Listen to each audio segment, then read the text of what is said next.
Hello everyone, welcome back to Gonch's Menagerie. I am Gonch. So today we're going to be talking about stories. As I've gotten older, and my parties have gotten older, because parties are made up of adult humans, for the most part, the amount of time we have to tell stories has gotten less and less. And I think it's a DM curse is that you have can have an overactive imagination and you have more story ideas than you ever have time to tell. Um, so I was thinking about this, and there was a brief period where we just had discussed as a group opening up the Discord to newer people. Um, our Pierce was DMing at a military school he was at, and then introducing the hobby to some other people. And he's like, "Well, let's open up to more people." I'm like, "Okay, that's a great idea."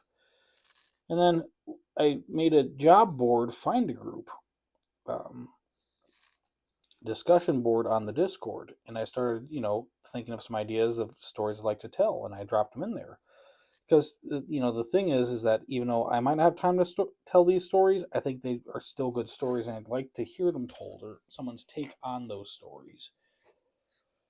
So I want to talk about those today and see if anyone would be interested in telling those stories, and if there's a DM out there that wants to take it and run with it, by all means. And I'd love to hear how it goes for you.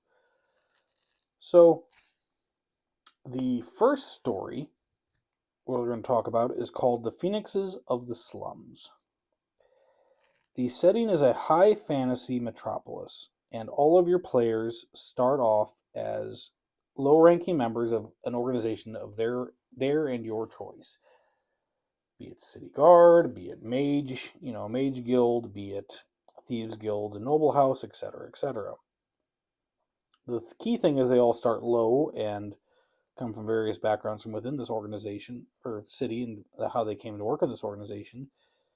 And as the campaign goes on, they really don't leave the city. They The city is almost a character in and of itself.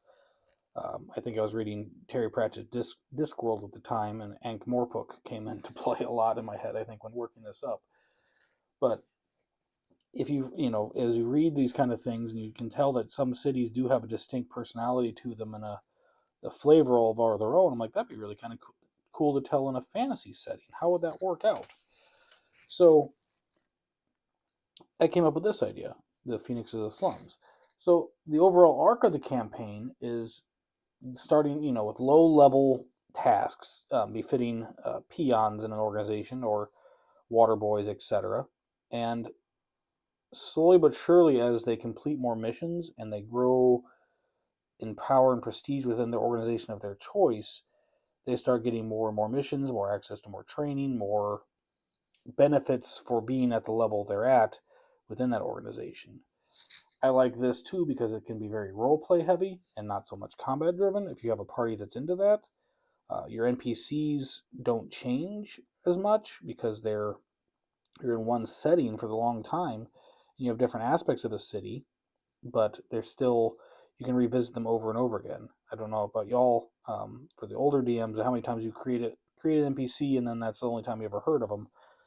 What happens if you can come back to them again and again, and your party develops a relationship with them? How much sweeter is that than when the BBG, Big Bad Evil guy, decides, well, I don't like that person anymore, and they take them out, and then you look at your party's faces of rage and anger around the table, and you got them. You got them. So yeah, the Phoenix of the Slum is one I really would like to tell. It just again finding time. Uh, my Weaver just called it Fantasyland and Yakuza, or Yakuza Fantasyland, when I was talking about the crime syndicate one with him on the Discord, and I'm like, I mean, yeah, that kind of would be a thing, or Cosa Nostra, or mafia driven. Again, so many different ways you could do it. It just who wants to take it and run with it, right? Who's got the time to tell that story? The other story that came to mind is called Manifest Destiny, is the campaign title. Again, another high fantasy world that a remote region that's hard to access, a it's a fantasy gold rush. Basically, there's a resource that is identified, be it mineral, vegetable, animal, that has properties that are desirable by populations, this or civilization. I was thinking mountain men when I was thinking about this. I was thinking the Klondike Gold Rush, the California Gold Rush, all these things that drove people to uproot their lives and go out in search of adventure and real world. What else could do that with a fantasy setting as well? So what I liked about this one is that there's so many ways you can do it. You can have the party could be exploiting that resource. They could do a avatar thing and find out, or dance avatar dance slash dance with wolves, um, finding that there's a civilization and culture already there that they want to protect and seek a way to do that. They could help set up a kingdom, or transpose a kingdom there. When I DM, I find I try to be as modular as possible, or not try to get too deep in the details, because that feels like that restricts me as a DM of where I can go and if my party takes me there. Because I think we're all aware that the party will derail you. You plan on them going left, and they of course are going to go right. And you've planned everything for them going left, and then you're sitting there going, "Oh crap! Now what do I do?" Improv for a DM, I think, is one of the best skills, but that comes with time and experience and comfort level in yourself. So, or I went off a tangent there. So yeah, manifest destiny, and then there's no real ending point to that, or the ending point could depend on what type of story you're telling. Is it the Dance with the Wolves Avatar style, where you have to close off the past and protect this culture from further depredations of the civilization, or is it the other way around? Are you going to make your own kingdom and form your own lands? There's so much narrative possibility with that it just would be a really fun story to tell. So if you made it this far, here's some bonus. I actually sat down and was using Chatty because I had another idea. Because as a DM who's broken in a lot of new people into the hobby, I always find it hard, one, to get a party who's don't understand role playing, or they're new to role playing, to want to work together, and why they don't have to like each other, but they have to work together as a party, right? So how do you do that? And I thought about it. I'm like, well, I have one way of doing it. It's you're all captured, and I've stolen this from somebody else, another DM actually back in the day, who told me the story. But you're all captured, and you wake up in a cell naked, and here now you need to find gear and work together to escape. I think that's a really smart idea. How does one do that? Well, I came up with a 4-session arc called Stolen in the Night. It's geared towards, excuse me, it's ideally geared towards a new DM with a new party, but anyone can pick it up and go with it if they're starting out new. Of, hey, this is the setting. You're at a roadside tavern. You go to bed, etc., etc. You wake up and you're not where you went to bed that night. Now you have to escape, and you get the little plot hooks leading on of like, well, there's something going on here. This isn't the first time this has happened.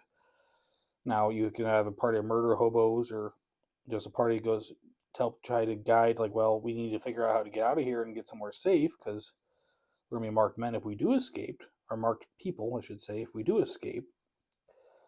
What are we gonna do about that?